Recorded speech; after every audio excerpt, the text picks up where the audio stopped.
आज बात होगी मध्य प्रदेश की विदिशा से। भारत के प्राचीन नगरों में शुमार विदिशा जिला कई ऐतिहासिक घटनाओं का साक्षी रहा है। जितना प्राचीन और जितना ऐतिहासिक विदिशा जिला है, उतनी ही समृद्धशाली यहाँ की परंपरा है, यहाँ की संस्कृति है।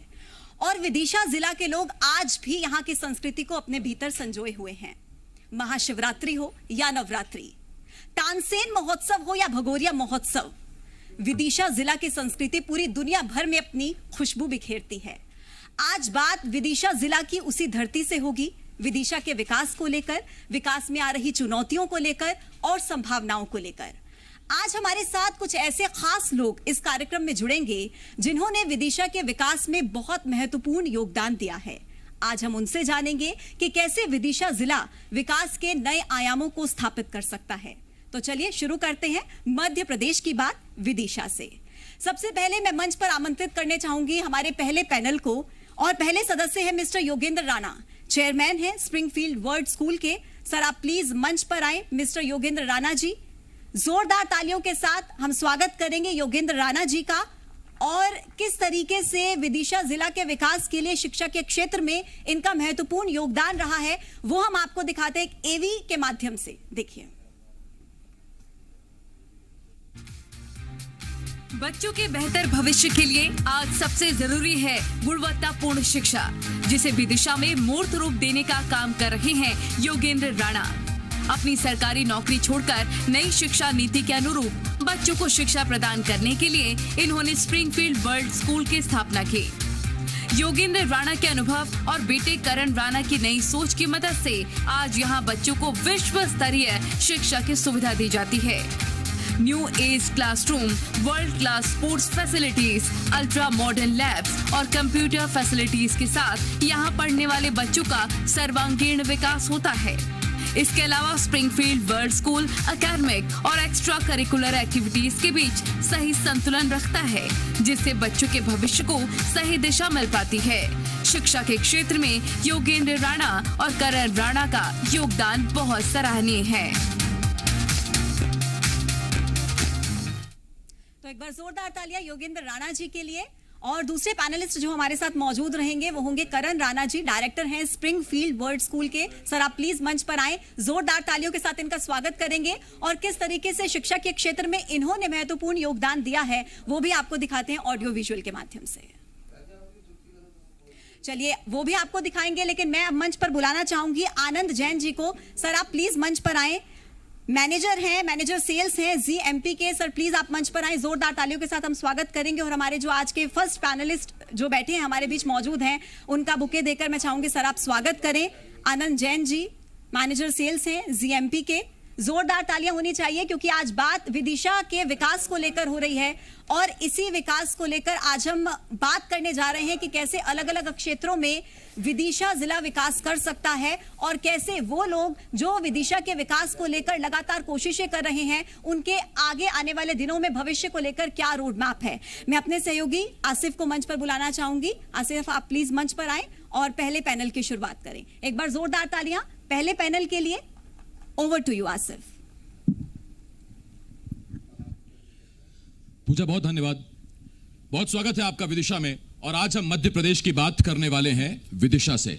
विदिशा के विकास में आ रही चुनौतियों, संभावनाओं और साथ साथ अवसरों पर हम बात करेंगे। और आज हम जिस पैनल से बात करने जा रहे हैं, योगेंद्र राणा जी हमारे साथ हैं, करण जी हमारे साथ हैं। और ये एक मिला जुला सा पैनल है। एक ऐसी पीढ़ी है जिसने भारत में विदिशा में मध्य प्रदेश में रहकर तजुर्बा हासिल किया, और उनके सुपुत्र हैं प्राउड सन प्राउड फादर, जो बाहर से यूएस से पढ़कर आए हैं। और यूएस से जब वो पढ़कर आए हैं तो वहां की शिक्षा का मध्य प्रदेश को, विदिशा के बच्चों को कैसे लाभ मिलेगा, आज हम ये जानने की कोशिश करेंगे। आप दोनों का बहुत स्वागत है सर। योगेंद्र सर, पहला सवाल तो आपसे है। बिल्कुल सर, आपकी आवाज दूर तक जानी चाहिए, माइक जरूरी है सर। पहला सवाल मेरा आपसे यही है सर कि स्कूल देखा मैंने, ये स्कूल बहुत बड़ा है, 32 एकड़ में फैला हुआ स्कूल। तो विदिशा में ही स्कूल खोलना है, यहाँ के बच्चों को पढ़ाना है, यहाँ के माता पिता को, उनके बच्चों को एक अच्छी शिक्षा देनी है। ये विदिशा में ही क्यों सोचा आपने? ऐसा क्यों नहीं सोचा कि कोई बहुत बड़े शहर में जाकर स्कूल खोलते हैं, वहाँ बड़ा स्कूल चलाएंगे? विदिशा में ही क्यों? एक्चुअल में बड़े शहरों में बहुत स्कूल हैं। मैं विदिशा में पैदा हुआ और यहीं पला बड़ा। मेरी एजुकेशन विदिशा की है।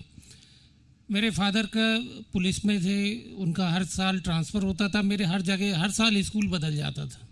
जैसे कि मैं शुरुआत मेरी विदिशा के सरस्वती शिशु मंदिर से हुई।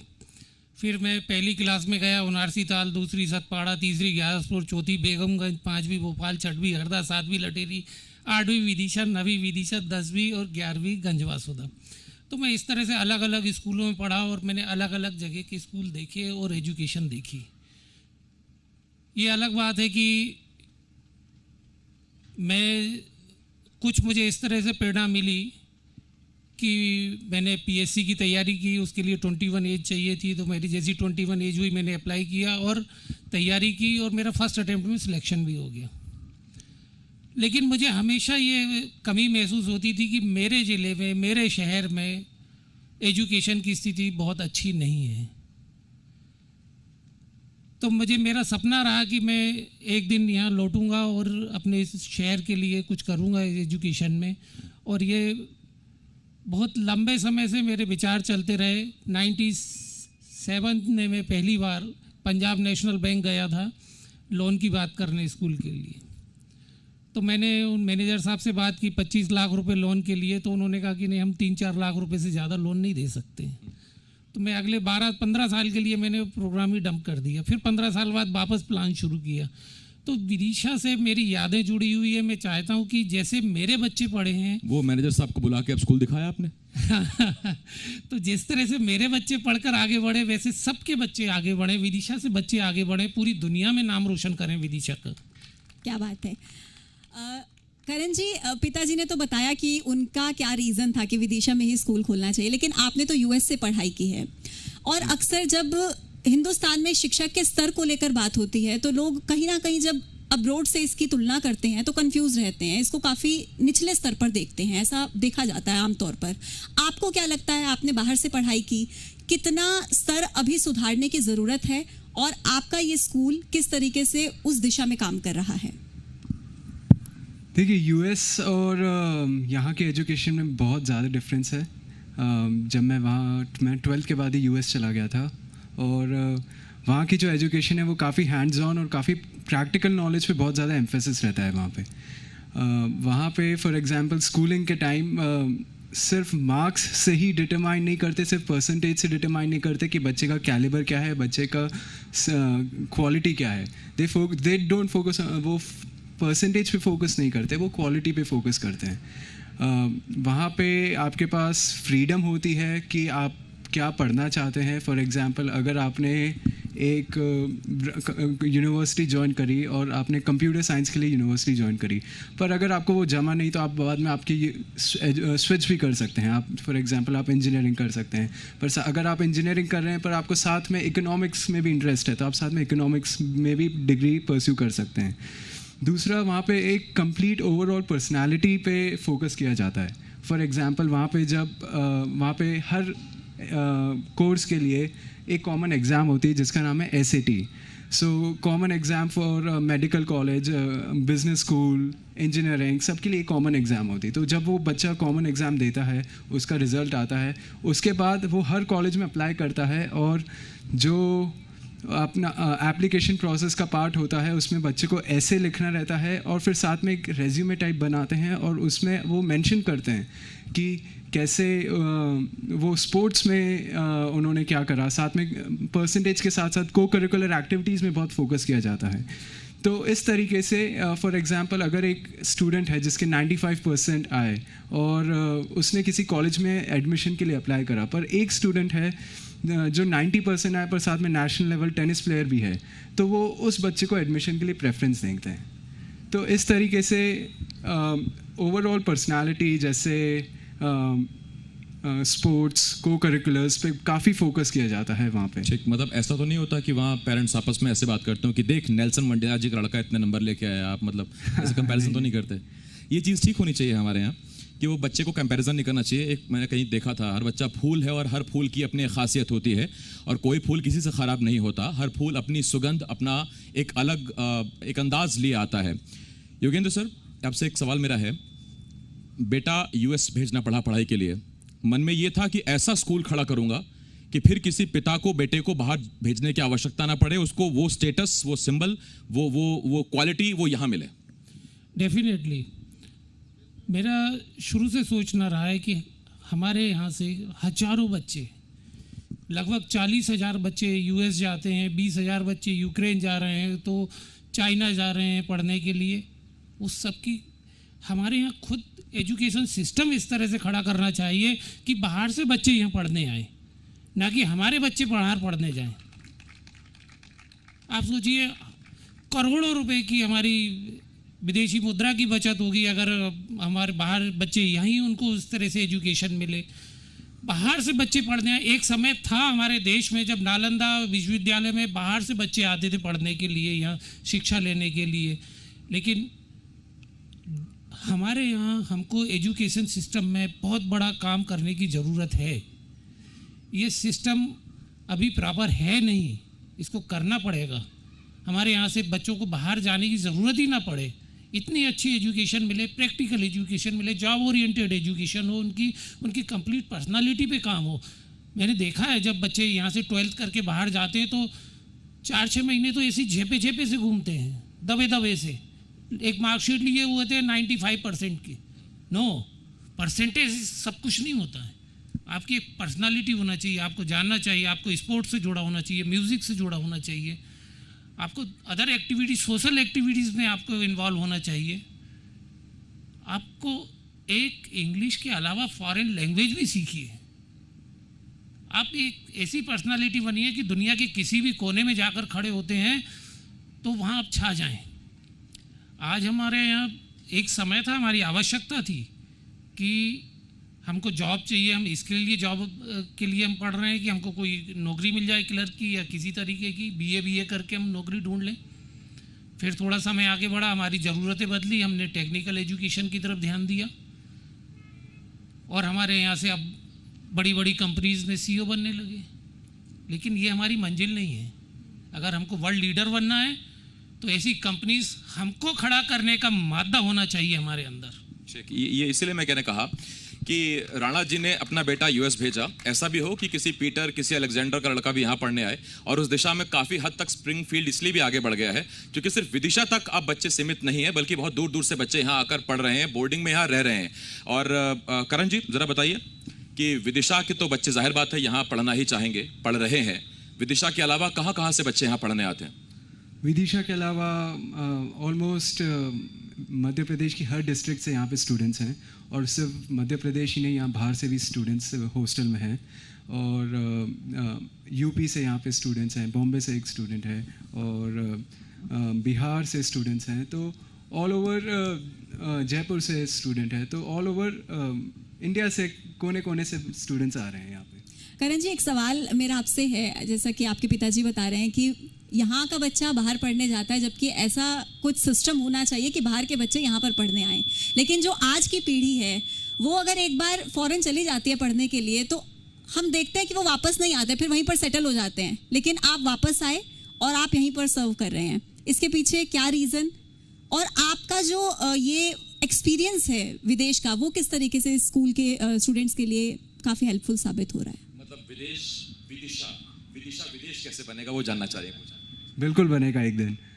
देखिए, मेरा कहीं ना कहीं ये देश प्रेमी था जो मेरे को वापस खींच लाया, और मैं ही नहीं, मैं कईयों को जानता हूँ जो मेरी तरह बहुत अच्छी जगह यूएस में जॉब कर रहे थे, बहुत अच्छी जॉब थी, और वो सब भी छोड़ के इंडिया आ गए हैं। और मेरा गोल है कि जो एक्सपोजर मेरे को यूएस से मिला है, अमेरिका से मिला है, और साथ ही साथ जो मेरी सिस्टर हैं वो भी यहाँ डायरेक्टर हैं, वो ऑस्ट्रेलिया से पढ़ी हुई हैं, और उनके जो हस्बैंड है वो इंग्लैंड से पढ़े हुए हैं, तो वो भी यहाँ डायरेक्टर हैं। एंड हमारा गोल है कि जो दुनिया के कोने कोने से हमको एक्सपोजर मिला है वो हम यहाँ पे स्टूडेंट्स को प्रोवाइड करें। तो बेसिकली हमारा फर्स्ट फोकस तो ये रहता है कि बच्चों को हम काफ़ी एम्फेसाइज करते हैं कि रटना नहीं है और समझ के पढ़ाई करना है। हम टीचर्स को काफ़ी बोलते हैं कि फोकस करें कि बच्चे समझ के पढ़ाई करें, ना कि रट के पढ़ाई करें। दूसरा, हम एक कंप्लीट पर्सनालिटी डेवलपमेंट पे काम करते हैं। यहाँ पे हम एकेडमिक्स के साथ साथ हम स्पोर्ट्स के लिए भी we are focusing a lot on sports, और स्पोर्ट्स के साथ साथ को करिकुलर्स पे भी हम फोकस कर रहे हैं। और साथ ही साथ इंटर कल्चरल लर्निंग के लिए हमने स्टूडेंट्स के लिए एक स्टूडेंट एक्सचेंज प्रोग्राम्स चालू करे हैं, जो कोविड के पहले तक हमने रन करे थे। एंड उसमें बेसिकली दुनिया के और इंडिया के कोने कोने से हम स्टूडेंट्स यहाँ पर आते हैं, यहाँ पढ़ते हैं, और फिर यहाँ से स्टूडेंट उनके स्कूल जाते हैं और वहाँ पे पढ़ते हैं।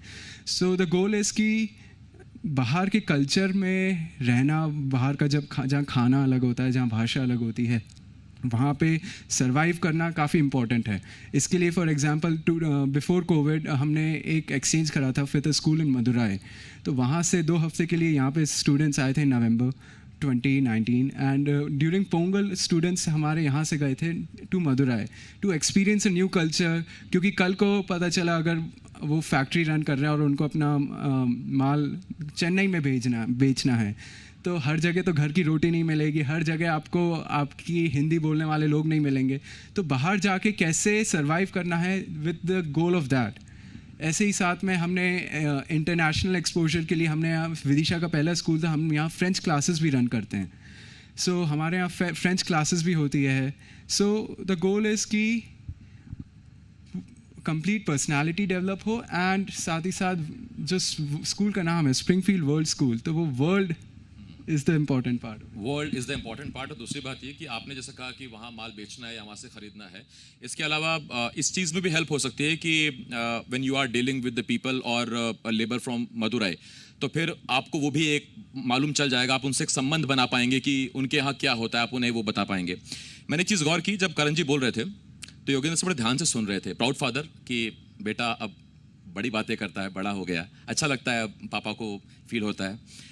आप भी यही चाहते थे सर कि जब करण अपनी पढ़ाई पूरी कर लें तो वो यहाँ इंडिया विदिशा आकर सर्व करें, या आपने फ्री छोड़ा था कि आप डिसाइड करें कि आपको क्या करना है? करण ने अपनी एजुकेशन पूरी करने के बाद वहाँ एक कंस्ट्रक्शन कंपनी में ये असिस्टेंट मैनेजर थे, और बहुत अच्छा जॉब था इनका, बहुत अच्छी फैसिलिटी थी। करण की शख्सियत को मैं ज़रूर बताना चाहूँगा कि पहले एक बार उसकी पूरी शख्सियत कैसी है। वो न केवल अमेरिका में 8वें सेमेस्टर में डीन लिस्ट में रहा, उसके अलावा उसने वहाँ फ्लाइंग सीखी, पायलट का लाइसेंस लिया, स्कूबा डाइविंग सीखी, उसका लाइसेंस लिया, कराटे में ब्लैक बेल्ट है, घुड़सवारी में उसने कई मेडल जीते हैं। आप डरा रहे हैं? नहीं, डरा नहीं रहा सर। तो घुड़सवारी में कई मेडल जीते, टेनिस बहुत अच्छा खेलता है, गोल्फ खेलता है। तो पढ़ाई में भी, स्पोर्ट्स में भी, इस सारी चीज़ों में आप अच्छे हैं तो आपकी एक अलग पर्सनालिटी बनती है। ये सब चीज़ें वहाँ यूएस में पढ़ाई के साथ साथ उसने फ्लाइंग सीखी, दूसरे काम किए, बहुत अच्छा जॉब कर रहा था। लेकिन उसके बाद उसको लगा कि नहीं, मेरे फादर अकेले हैं और मुझे अपने यहाँ लौटना चाहिए, मैं यहाँ ज़्यादा अच्छा काम कर सकता हूँ वहाँ की तुलना में। ताली होनी चाहिए इस पर। जब माटी बुलाती है तो फिर पैसा, पोजीशन नहीं देखी जाती है, माटी बुलाती है तो फिर माटी की सेवा करनी चाहिए। सर एक सवाल है मेरा, मैंने देखा स्कूल अच्छा है, लेकिन साथ साथ में जब एक्टिविटीज़ में देखता हूँ, स्पोर्ट्स देखता हूँ, 4 स्विमिंग पूल उधर देखे मैंने, इधर पूरा लॉन टेनिस देखा, सब देखा। तो आप, क्योंकि अब आप जहाँ से पढ़े हैं वहीं से हम भी पढ़े हैं, मैं बाहर नहीं गया पढ़ने, यहीं से पढ़ा है मैंने। तो आप पहले, आपको लगता था कि स्पोर्ट्स बहुत ज़्यादा ज़रूरी है, ज़्यादा एक्टिविटीज़ होनी चाहिए, या दरअसल जब करण वहाँ से वापस लौटे उन्होंने आपको ये जताया और बताया कि नहीं, जितना एकेडमिक पर फोकस होना चाहिए उतना हमें यहाँ स्पोर्ट्स पर भी फोकस करना चाहिए, और उसके बाद ये इतना बड़ा एक फील्ड आपने तैयार किया? सर देखिए, अगर कहें बहुत सीधी सरल भाषा में तो संसार के 7 सुख कहे जाते हैं, जो सबसे बड़े सुख हैं उसमें पहला है निरोगी काया।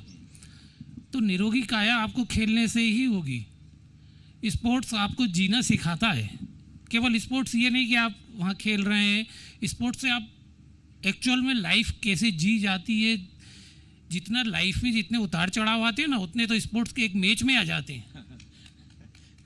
हर मिनट में खेल बदलता है सर। आखिरी बॉल पे लगता है हार्ट अटैक आने वाला है। हर मिनट में खेल बदलता है, तो प्रेशर को झेलना, स्ट्रेस झेलना, प्लानिंग करना, और हर समय सिचुएशन के हिसाब से प्लानिंग चेंज करना, ये सब स्पोर्ट्स से सीखता है बच्चा। इसलिए स्पोर्ट्स बहुत ज़रूरी है पढ़ाई के साथ साथ। सर जैसा आपने कहा निरोगी काया, एक सवाल यहाँ पर मेंटल एबिलिटीज़ को लेकर भी आता है कि आपका दिमाग कितना ज़्यादा तंदुरुस्त है।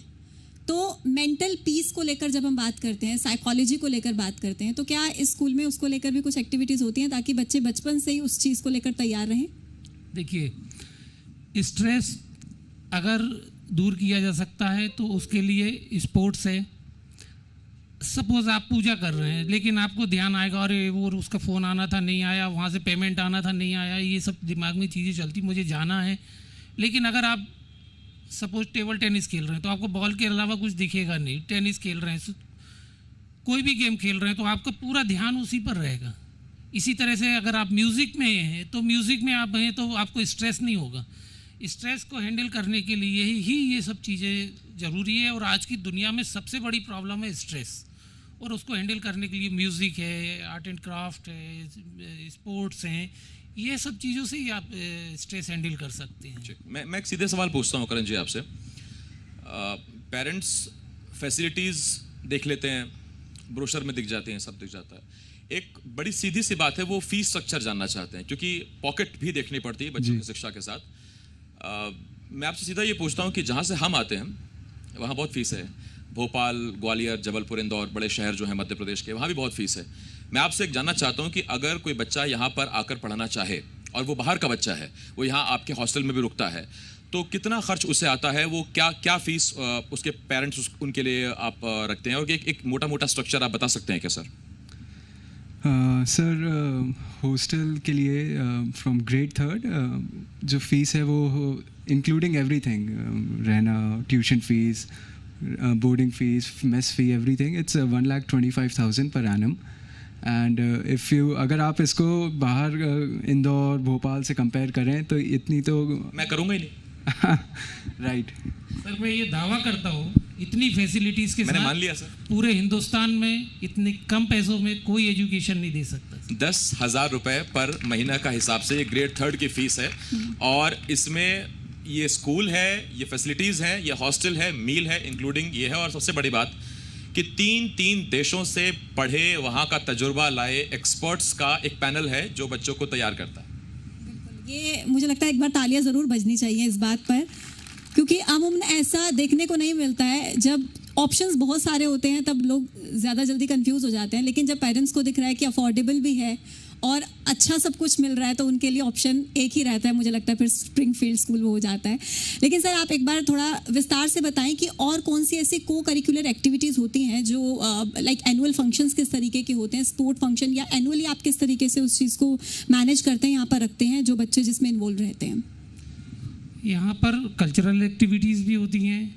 हमारे यहाँ हर महीने कुछ ना कुछ इस तरह से कल्चरल एक्टिविटीज़ होती है कि बच्चे अपने डांस परफॉर्म कर रहे हैं, प्ले कर रहे हैं, और स्पोर्ट्स उनका चलता ही है। आर्ट एंड क्राफ्ट उनकी क्लासेस रेगुलर चलती हैं।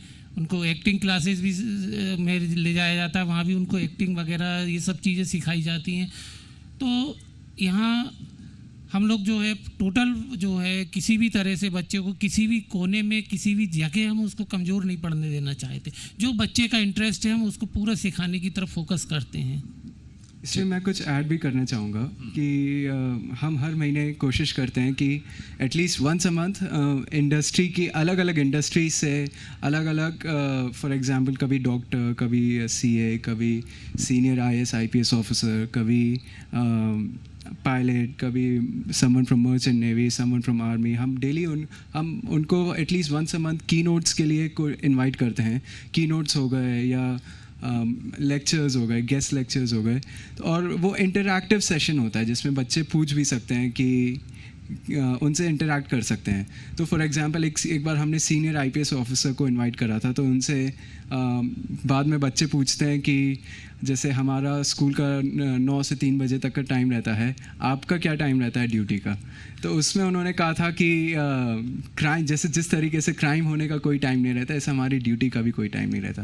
तो ऐसी छोटी छोटी चीज़ों से बच्चे सीखते हैं, उनके लिए रिस्पेक्ट बड़ी पुलिस वालों के लिए, एंड जिस कंडीशंस में वो काम करते हैं। तो इस तरीके से हम कोशिश करते हैं कि कभी किसी पायलट से, जैसे एक बार हमने एक सेशन करा था जो पायलट थे, और उन्होंने बताया कि वो कैसे उनको एयर इंडिया में जॉब मिली और किस तरीके से वो पायलट बने, कहाँ से उनको लाइसेंस मिला, ऑल सॉर्ट ऑफ थिंग्स, जिससे बच्चों का विजन ब्रॉड हो।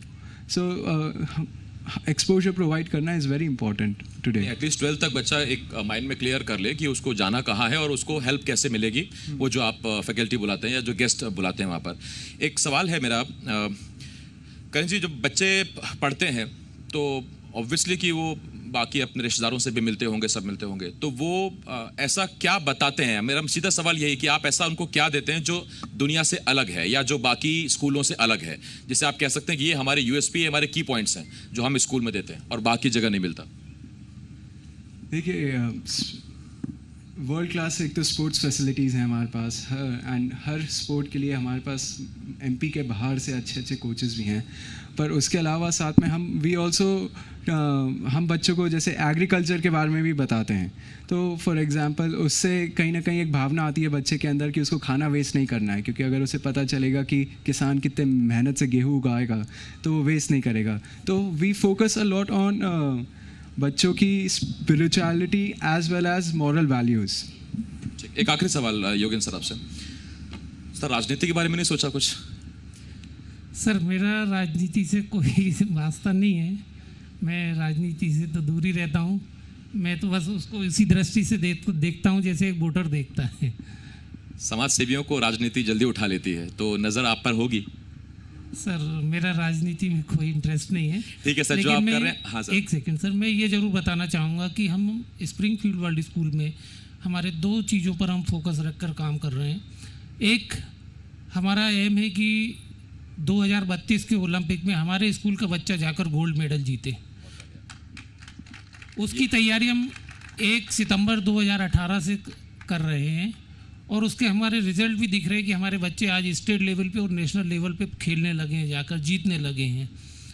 इसी तरह से दूसरा एम ये है कि एजुकेशन में कि अगर हमारे बच्चे जो है, हम ग्रेड 1 से उनको डाटा रीजनिंग सिखाते हैं, हम उनको जनरल नॉलेज के बारे में बात करते हैं, रोज़ हम 5 क्वेश्चन हर बच्चे से करते हैं और डाटा रीजनिंग सिखाते हैं। ये सारी चीज़ें हम वो सिखाना चाहते हैं जिससे कि बच्चा उसके दिमाग में सारी चीज़ों को वो समझने की तरफ बढ़े, ना कि रटने की तरफ। और दूसरा ये कि अगर उसको कोई कंपटीशन आगे फेस करना है तो उसकी तैयारी हम ग्रेड 1 से करते हैं, ताकि उसको ये ना लगे कि वो एक तो उसको दूसरा अटेम्प्ट की ज़रूरत ना पड़े।